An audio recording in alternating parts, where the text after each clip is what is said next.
Good morning, everyone. Good afternoon, good evening, sir. So, we are the group 5, and I am the first reporter. So, my topic for today is all about the general types of special occasion speeches. So, here are the types of special occasion speeches. So, number 1 is eulogy, a speech delivered to honor and pay tribute to someone who passed away. So ang eulogy is ito yung kumbaga ito yung mga pasasalamat ng mga mga mahal sa buhay ng isang namatayan na tao. Number 2 is the wedding speech. A speech delivered during a wedding ceremony or reception to celebrate the union of the couple. So, ang wedding speech is familiar naman to sa atin, no? Ito yung mga kumbaga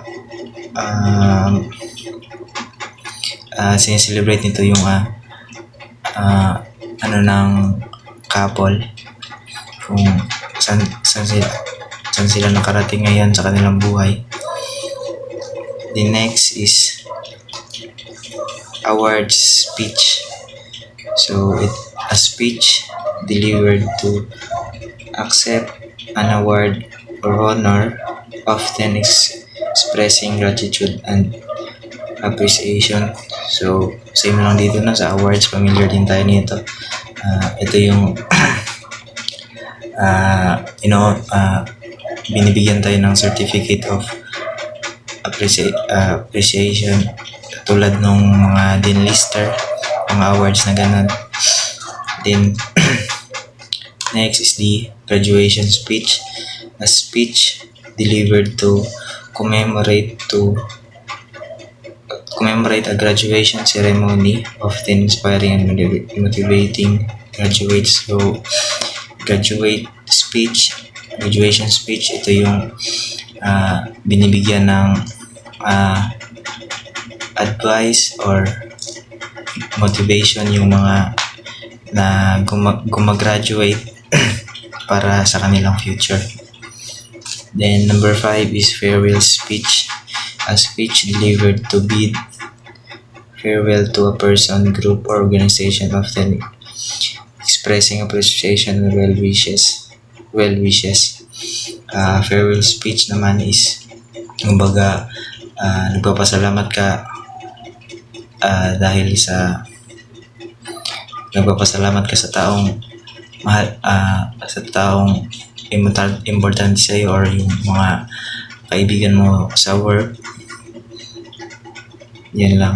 Then next is the inauguration speech, a speech delivered to mark the beginning or new term of era, often outlining goals and vision. So, example nito is yung pagpakilala sa ating bagong presidente, or kung ano yung mga platapormang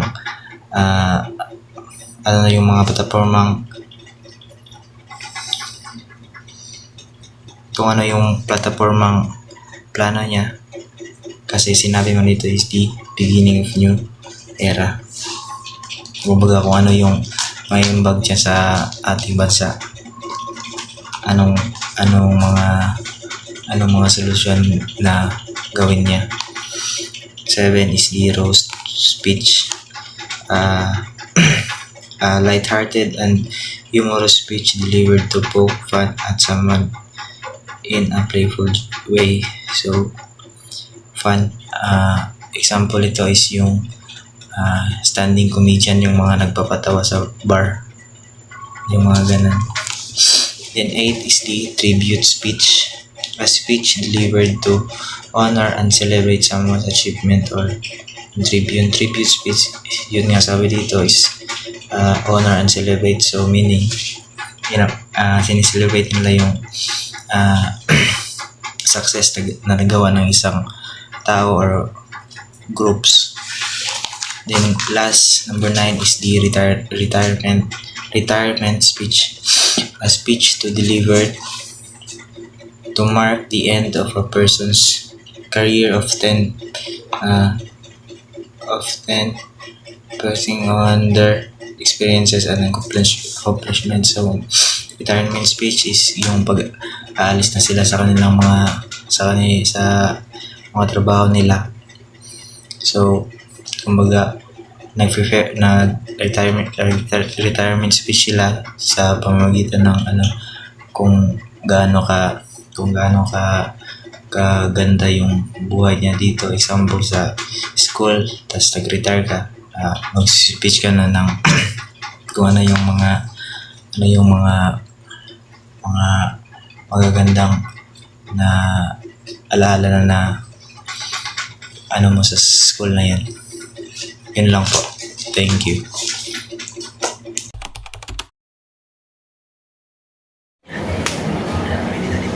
Good morning, class. Good morning, sir. My name is Ronji Shanson from BTBTED 82E. Today, I will discuss to you about the communication strategies for conflict resolution. So, let us know first what is communication strategies for conflict resolution. So, I have here a brief explanation of communication strategies. So let us know first what are the communication strategies in conflict resolution.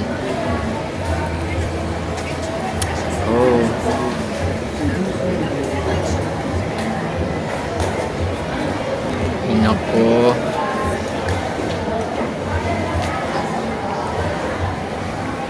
What is communication strategies for conflict resolution?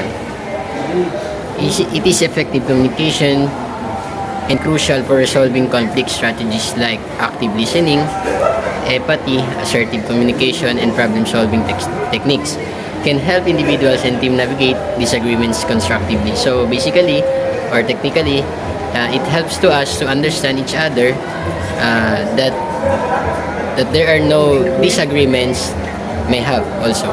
So it is very effective in communication because as individual and every person talking to somebody, each and every person, there must be a conflict that will occur sometimes when we don't know the strategies on how to communicate very well. So I have here the solutions regarding to the communication strategies. The first thing is right timing. So right timing, chances are when the person you're having a relationship with is feeling sick, angry, is busy, or has a bad day, he or she will not be ready to listen. So kapag tayo ay merong dinadamdam, we are feeling sick, galit, busy, and it is bound to have a not very well communication. So there's a chances or probability that we will not have our good communication process with another person. So there are appropriate time when you will their full attention. This will ensure that you're being heard and that your message will be received. So the right timing is very essential for us in communicating to somebody, because when we have this right timing, it will ensure that we will be heard and our message will be received clearly when we are talking to somebody. So right timing is the part of the communication strategies. The second one is active listening. So when we say active listening, when communicating with one another, use eye contact. So they're inside of the active listening, it has a components also: eye contact, body language, posture, and face the person by sitting nearby to focus on what other person has to say.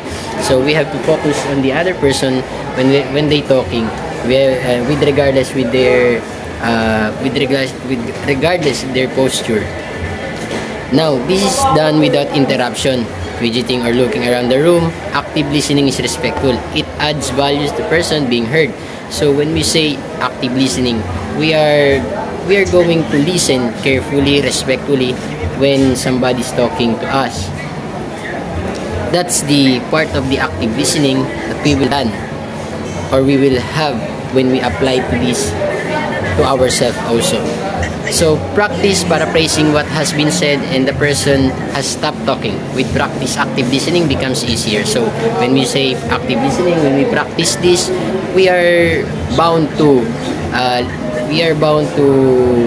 have communication also, that we will understand each other. So it will be easier for us to be heard. It will be easier for us to correct things properly in terms of communication. So the third one is assertive. It is assertive communication. Be assertive when sharing on emotional level without being too forceful or too passive on your feelings. It also means be authentically you by being mindful and holding your peace while maintaining caring attitude towards others.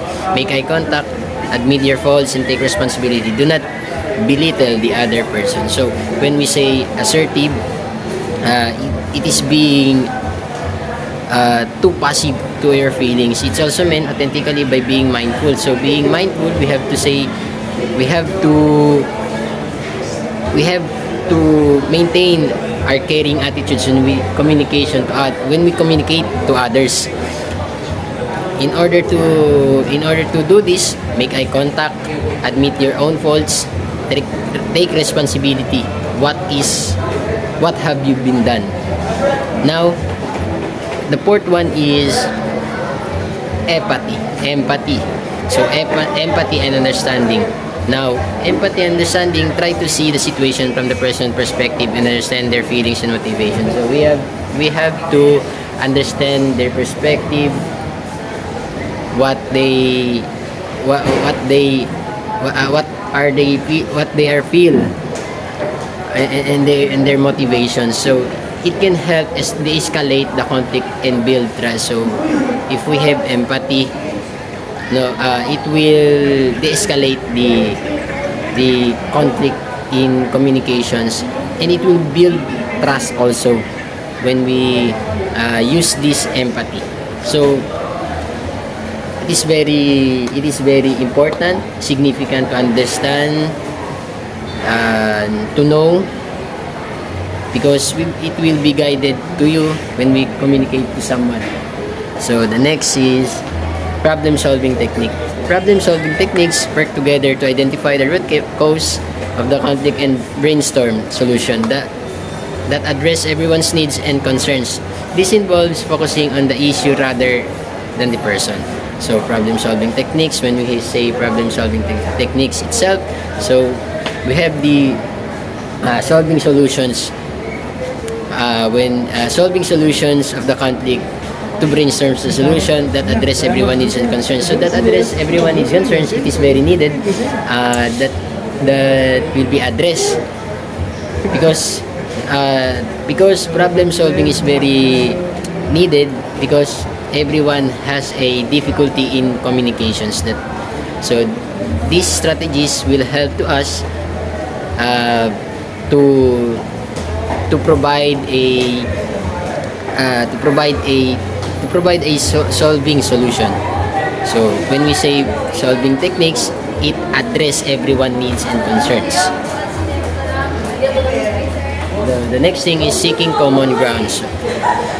Seeking common ground, identify areas where both parties agree and build upon the shared interest to find solutions. So, ika nga dito, ang sabi, both parties shared their interest to find solutions. When we have a friend or someone that has same interest, then we will have to find the solutions as well.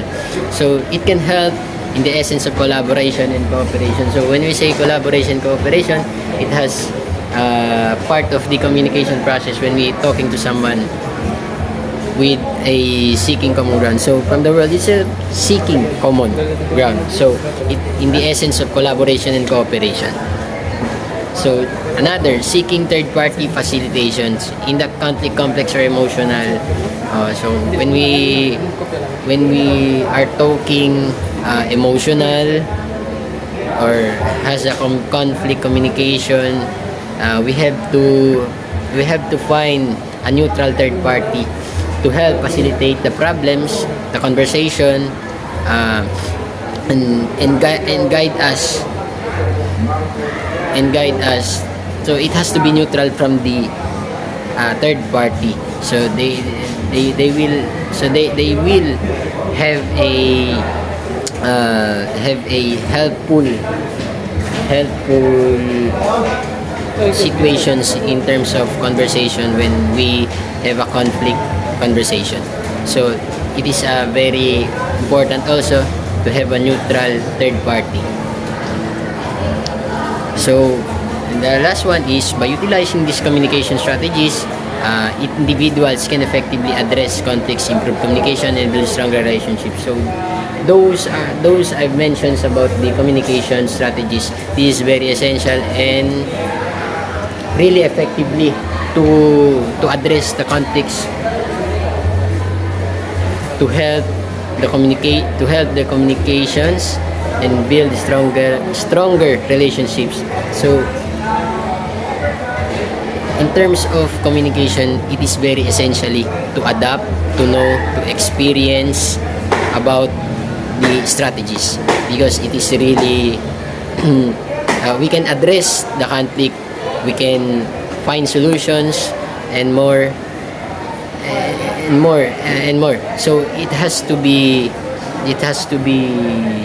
there when we talking someone, because everyone is valuable to talking. Everyone has to be heard.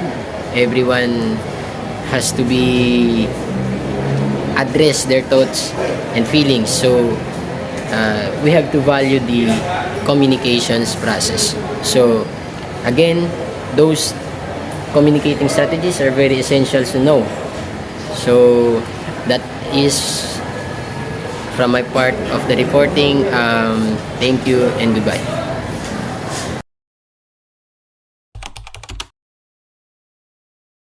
Teachers, good morning classmates. My name is Ken Rivera. I am second year college from BTV Automotive 2E. So my report is about media information literacy. Now we start my report.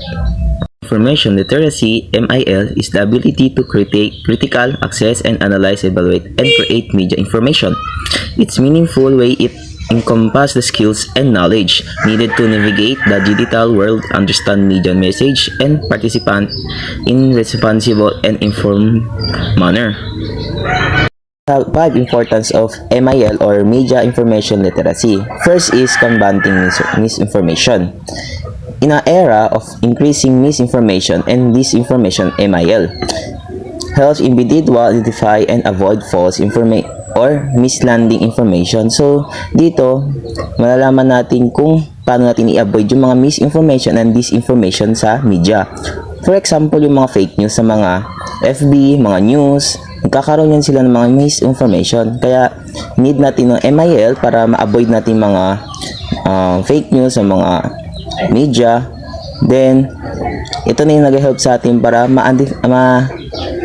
malaman natin kung fake news ba yung pinapanood natin. So, yun lang ang combating misinformation. Now, the second is promoting critical thinking. MIL encourage critical thinking and problem-solving skills, allowing individual to make informed decision in various aspects of life. So, dito, ano ba tawag dito? Pag-iisipan muna natin bago natin gawin. For example, wag yung mga message na nagka-text sa inyo na for example, click this one, you win 100 million. Yun, mga ganung bagay na yun na dapat isipin muna natin kung fake news ba yun or magkakaroon ba ng problema. So, dapat bago nyo i-click ang isang link, dapat isipin nyo muna or pag-isipan na baka fake news or ma-hack yung mga account nyo kung kung clinic mo yung isang link na yun. Third is empowering active citizens. MIL empowers individuals to participate more efficient in civic life, including engaging in information discussion and promoting freedom of expression and advocating for their rights. So the MIL, dito na yun papasok yun, mga freedom natin. For example, freedom of speech. Meron tayong kalayaan kung ano gusto natin gawin sa for example sa media. Kung may gusto tayo gawin, pwede tayo mag-post, or may freedom of speech na yun nga tawag, freedom of speech. And the fourth is fostering digital literacy. MIL helps individuals to navigate in digital world. Responsibility, efficiently using technology for learning, communication, and creativity. So we user, responsible tayo sa mga ginagamit natin sa mga media. And nowadays, 21st century, so dito na tayo sa mga may mga technology. So responsible natin gumamit ng technology, and tayo mga gumagamit ng technology, dito na yun kakaroon tayo ng mga learning, communication, and creativity gamit ng technology. Lastly is supporting development. MIL is crucial for individuals to be informed and engaged in citizens, contribute to a social, economic, and political development. Doon naman sa supporting development, dito na tayo nagka-create tayo ng opportunities for individuals to critical, analyze, and engaging with media, fostering, inform, and engage citizen. Dito na yung ma-achieve natin yung mga various activities sa magpo-focus natin sa mga MIL. So dito na yung mga educational programs, community projects, and collaboration with media. So nagkakaroon tayo ng organization all aiming empower to individual with their skills and navigate digital landscape of responsibility. So, good day everyone. My name is Ken M. Magsukang, and I'm from Bitibited Electrical 2E. So my assigned topic is all about information literacy. So what is information literacy? So information literacy is the process you go through to seek out valid information and draw conclusion about topic or a question. So when we say valid information is accurate, reliable, and relevant data or content that comes from credible source, is suitable for addressing a specific question or topic in our learning or gathering information to our research paper. So the next one is, how do you know if information is accurate, reliable, and credible, like we've been discussed earlier? To know if information is accurate, reliable, and credible, what we need or you need is information literacy skills.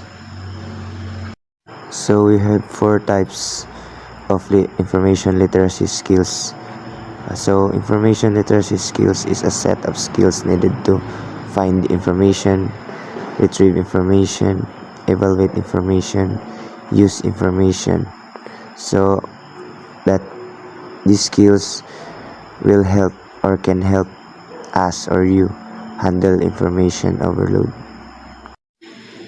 Information overload is when you get too much information at once, making it hard to understand, decide, or focus. So the first one is find information. So being able to find information, we are aware that there are lots of information in various media sources as the library, the internet, and we can also use broadcasts.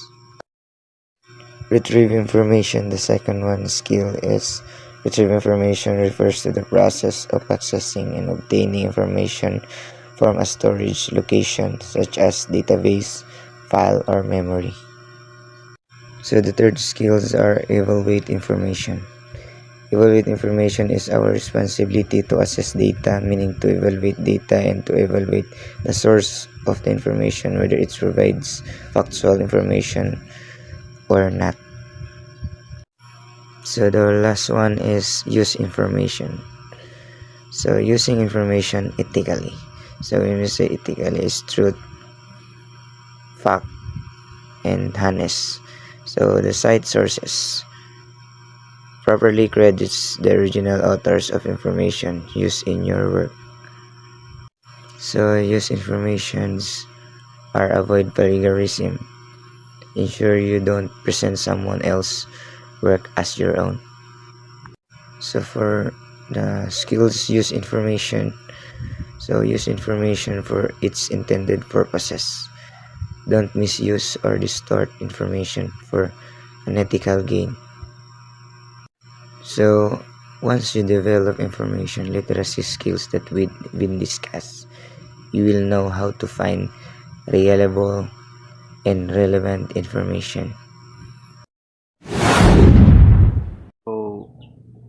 So good day everyone, my name is Edram Bibukoy from BTBTED Automotive. So in this video, I'm going to discuss on what is media literacy. Media literacy is an expanded conceptualization of literacy that includes the ability to access, analyze media, message, as well as create, reflect, and take action using the power of information and communication to make a difference in the world. Media literacy apply to different types of media and is seen as an important skill for work, life, and citizenship. So, ano nga ba yung purpose ng media literacy?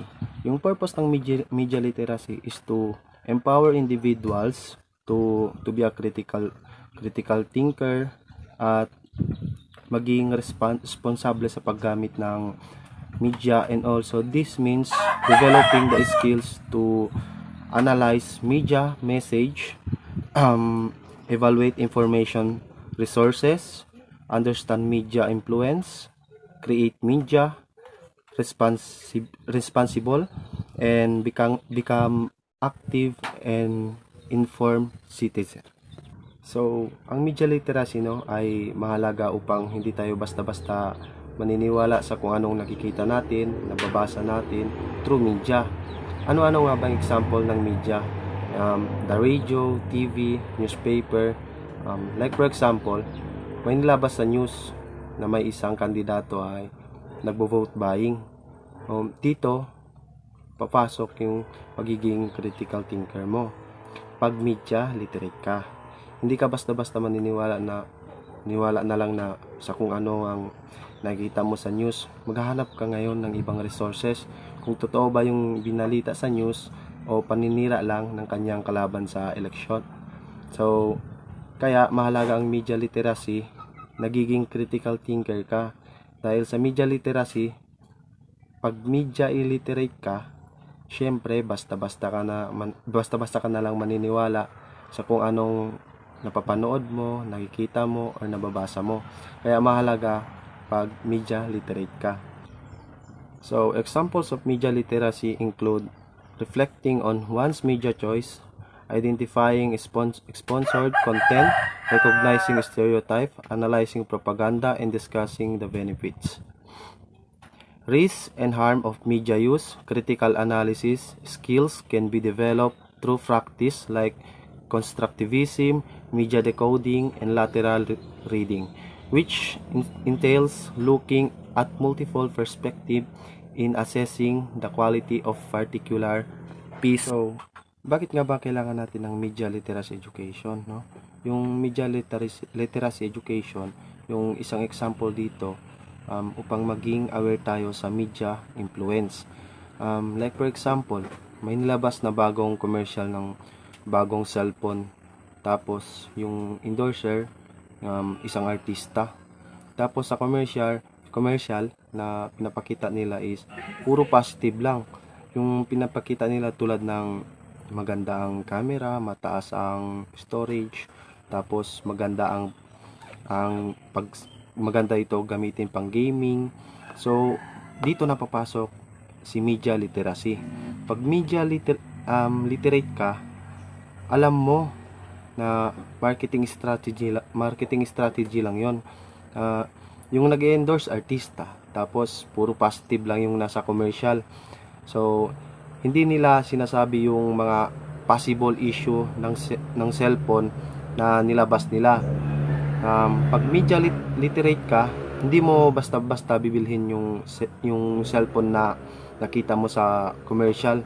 Magre-research, review, at i-compare mo yung features ng bagong cellphone na yung i-review mo at i-compare mo yung features ng cellphone bago mo bibilhin.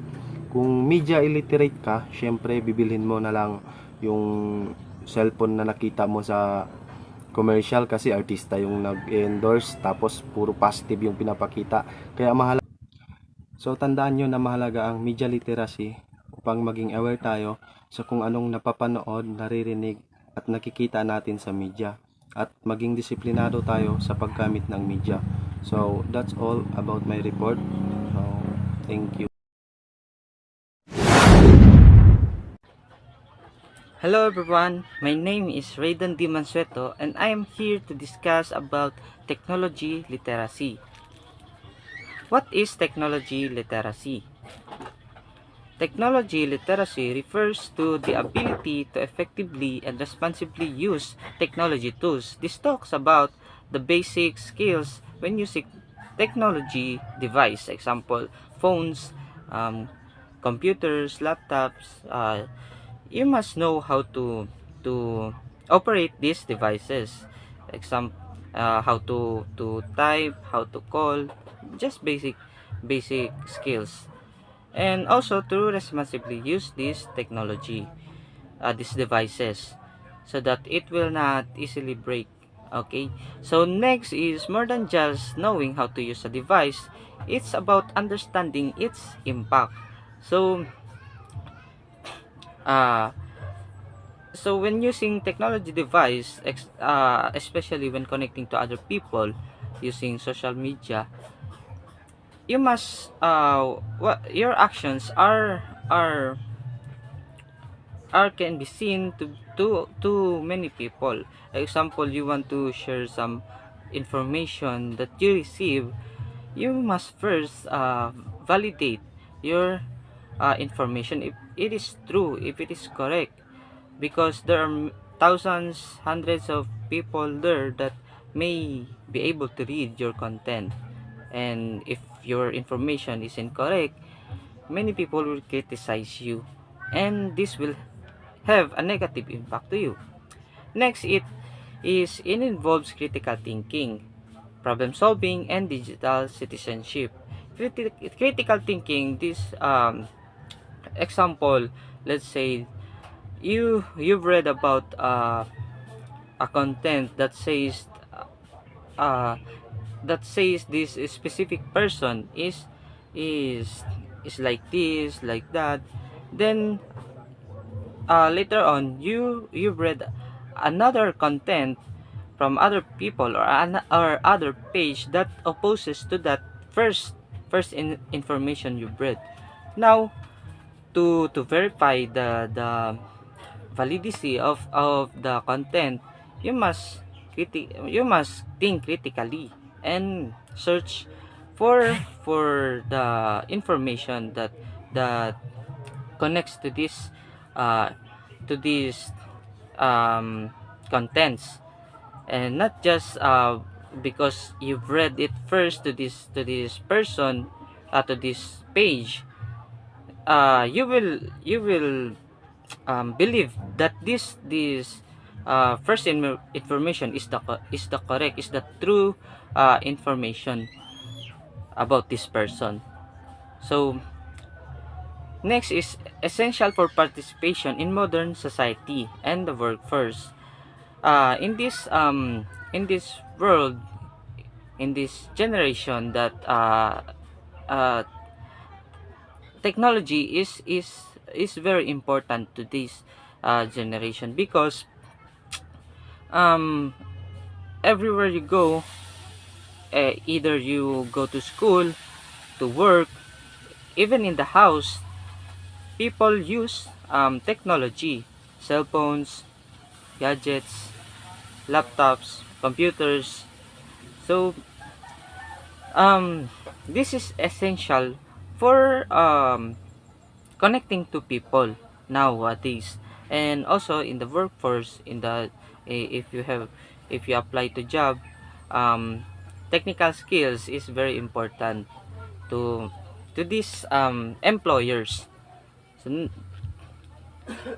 So, key components of technology literacy: digital access, having reliable internet access and affordable devices. Of course, to have this technology literacy, you must have first the access to have this device, the technology device, so you can use it and practice.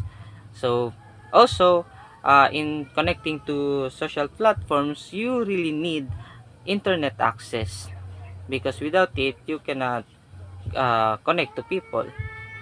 Next is digital skills, proficiency in using software, applications, and online platforms. So here in digital skills, this talks about using um, the applications, software, um,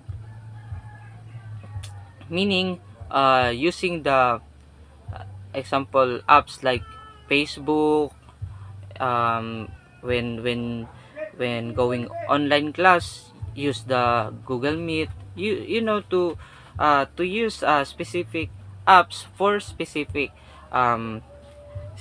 specific reasons. So next is digital content creation, ability to produce and share digital content, example documents, presentations, and videos. So example in school, um,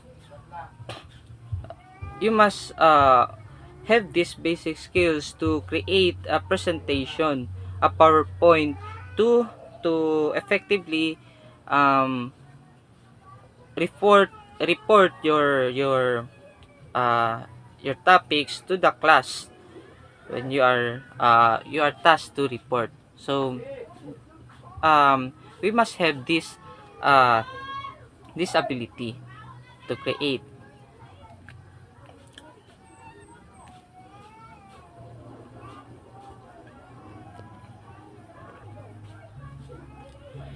Next is digital communication. Effective communication using various digital channels. So example, using messengers to chat with your friends, classmates, even teachers, families, or when you are going online class, using the Google Meet to have easier um, class discussion there, or maybe using your phone to call your parents, friends also. So you must have this knowledge that uh, different there are different digital channels to connect to other people. So next is digital safety and security, understanding online risks and practicing safe online habits. So this is really important when uh, using technology, because most people, or if not all, the have accounts in every social medias. So this there these accounts requires your personal information, like number, and also the passwords. You need to to be sure that your passwords are safe and not easily accessible to others, because if there are others that have bad intention, you will be scammed. So next is digital problem solving, troubleshooting technical issues and finding solutions. So this here is it talks about the technical issues when using a digital device. So not all people may know about how to troubleshoot, but um, we must learn how to troubleshoot our devices to be responsible with our devices. Next is benefits of technology literacy. It enhances employability, increase job opportunities in a technology driven world. So of course, if you have basic skills, or much better if you have advanced skills in technology, uh, it increases your chance to be employed to your desired job, right? Because um, this is very crucial in job application. uh, Next is improve education, access to online learning resources and educational tools.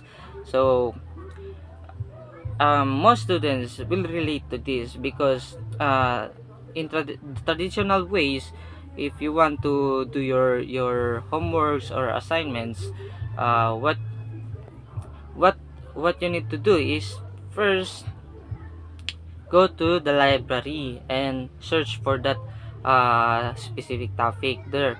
So while now what you need to do is go to Chrome, search there what topic, example electrical, and there the information of electrical will just flow. But first, again, you need to verify the validity of the information you will be getting. So next is greater social connection, connecting with friends, family, and communities online. So we can see that we really can connect to other people. Example in Facebook, many will if you post there will be reactions, haha, hearts, that, and the messenger chatting with your friends. There will be GCs or group chats to uh, make easier communication to your groups.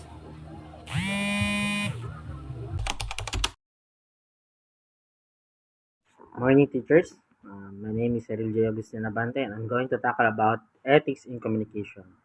Ethics in communication, a crucial aspect of purposive communication, involves principles like honesty, respect, and consideration for the audience when communicating. These principles guide individuals in delivering message effectively and responsibly, ensuring clarity, conciseness, and completeness while maintaining courtesy. So, as you remember, the seven C's of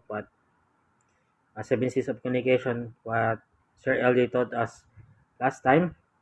So these seven C's of communication is the key principle of ethics in communications.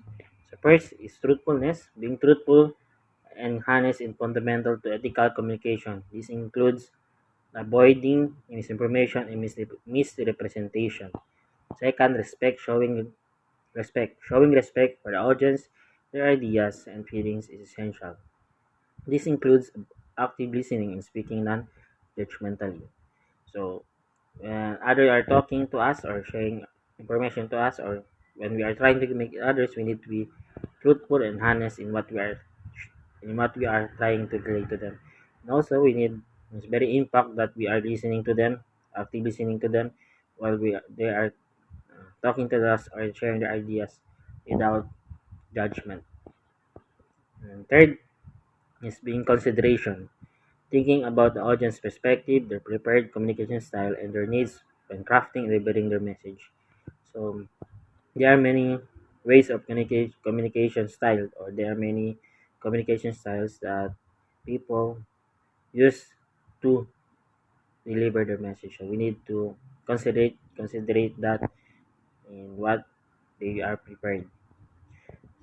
And fourth is completeness, ensuring that all necessary information is provided to avoid ambiguity and misunderstanding. So in completeness, we need to complete our sentence and the information that we are trying to say, so that we can, so that we cannot uh, rely on misunderstanding or a double meaning uh, thought. And fifth is clarity, communicating clearly and concisely so that the message is easily understood. So alam natin clarity, no? Which is when we are trying to say something is really need or is important, we say it in a clear and concise message. Courtesy is being polite, considerate, and respectful in your communications. So being called or having this courtesy attitude is like being polite to them and how we can communicate other person. For example, when you are talking to other persons, we need to use po or opo when we are talking to them. So we need to show other um, respect in communicating others, and also other style or communication styles na meron sila. And fourth is, six is responsibility, taking responsibility for consequence of your communications. Privacy and confidentiality, respecting the privacy and confidentiality of information shared with you. So, dito tayo, no, marami sa atin dito is parang guilty tayo in privacy and confidential. Because some people sharing us uh, mga sekreto nila or something is privacy to them, and because they have trust to us, they intend to share it to us. Pero yung mali natin is that we share it to the other person, and then dun na nagkakaroon na siya ng judgment, and also nagkakaroon na siya ng iba-ibang meaning sa iba. So, why ethics matter in communication? So, dito maapat siya or tatlo kung bakit importante ang ethics sa communication in communications. So first is can help us build relationship and trust. Ethical communication fosters trust and credibility, which are crucial for successful relationship, both personal and professional. And second is maintaining reputation. Ethical behavior contributes to a positive reputation for individuals and organizations. Third, effective communications. Ethical principle guide effective communication by ensuring messages are clear, concise, and well received. So, ito yung pinaka-importante, no? When we apply the ethics in communication, magkakaroon siya ng effective communications, which is we can relay or deliver a message in a clear, concise, and that the receiver is maayos yung pag-receive ng message na gusto natin sabihin sa kanila. And also minimizing harm. By adhering to ethical principle, individuals can avoid unintentionally causing harm or offense to others. So alam natin dito, there's a quote that says, words is sharper than the two-edged of sword. So it means yung mga sinasabi natin is mas masakit pa siya dun sa physical na nararamdaman nila. So we need to avoid using using word that is harmful or can offense to other person. So example of ethical communication is providing accurate and complete information when giving instructions. So complete, accurate, clear, concise.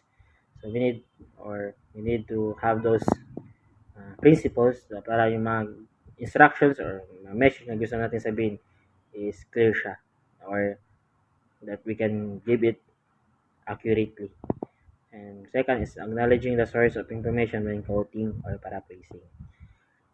Respecting the privacy of individual when discussing personal matters. And last is being honest and transparent when dealing with difficult situations.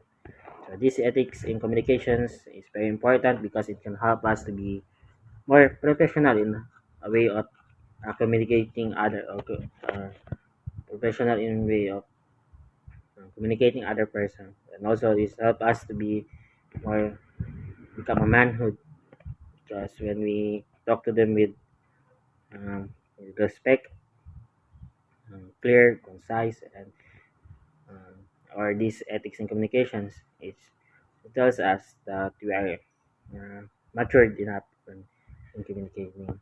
And also, it can help us that um, being more honest and more skillful. And also ethics in communication is a skills that we need as a teacher. So we need to have these principles, and so that our student can be, or so that our student will respect us and follow also our example to them. And that's for my topic. And if you have any question, just ask in our group chat, and also Sir LJ can help us to add more information about the ethics in communication. That's all. Thank you.